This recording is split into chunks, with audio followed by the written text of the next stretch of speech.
Elsup. Welcome to another installment of Bright Day Thoughts. I am joined today by Nishanga Bliss, and we are going to discuss the microbiome. So, what is that? What is the microbiome? Good question. So people have heard maybe about your bacteria in your gut that lives in your gut. It turns out we have bacteria all over our system. So it's all on our hands, it's in our sinuses, it's in our mouth, it's in our digestive tract, it's in the vagina. So is it bacteria, viruses, and fungus? Yes, and they're having amazing effects on our health. So they're living in symbiosis with us, and they're all over our bodies. And I heard something very interesting about inoculation, that when a baby is being born and it's traveling down through the birth canal, that it's picking up its first experience with bacteria from the mother. That's right. So when you're in utero, you're sterile, and then when the birth process starts, you get your first inoculation bacteria from mom, and then when you come out, when you start nursing, you're going to get some from the nipple and from nursing, and then you also pick it up from your caregivers and the environment. So from at birth you have very little, and then as an adult, guess how many bacteria you have compared to your own cells? 10 times as many. It's not crazy. So we're outnumbered by these bacteria.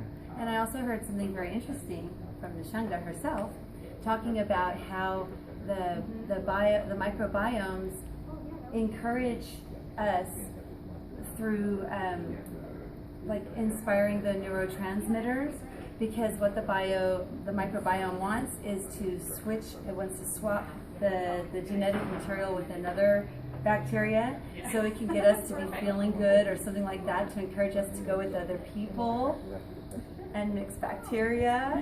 That's pretty fascinating. Yeah, so it influences our behavior. That is amazing.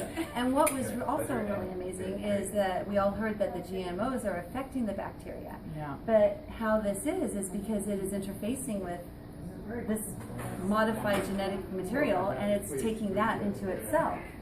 So that really explained that. Yeah, that's part of the effect of GMOs. So as when we eat a food, the bacteria, if there's bacteria present or genes present in the food, it interacts with the bacteria and the genes in our bodies. So that's part of the GMO effect. And every meal we eat can shift our bacteria in a healthier direction or a less healthy direction.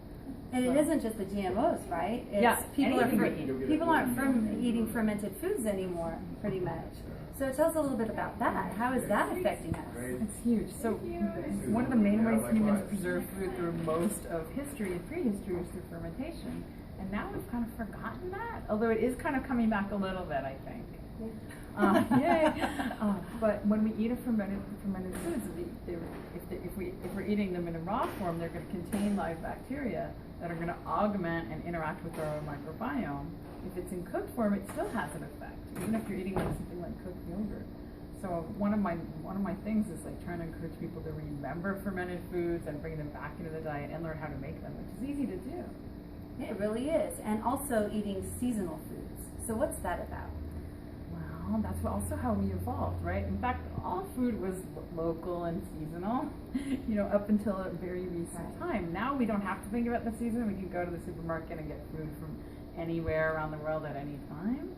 But that hasn't been the case for our ancestors. That's not what our bodies evolved to eat. So there's a lot of health benefit to be gained by returning to that. And then the foods of the season nourish the organs for each season that we need to nourish. TCM thought, traditional Chinese medicine thought. And if you have no idea what to do, I've written a book about it. So you can get this book, and she'll help you out with like what that means, eating foods seasonally, and how to ferment foods again and get you back into health. Yeah. So anything else you would like to add about microbiomes? I guess just thinking of, I would say people should find out about fermented foods and start bringing them into their lives.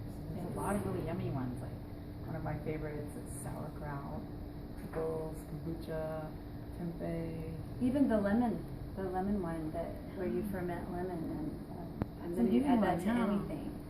Yes, anyone can do that. So, well, we hope you enjoyed today's version of Bright Day Thoughts. So go anchor the light.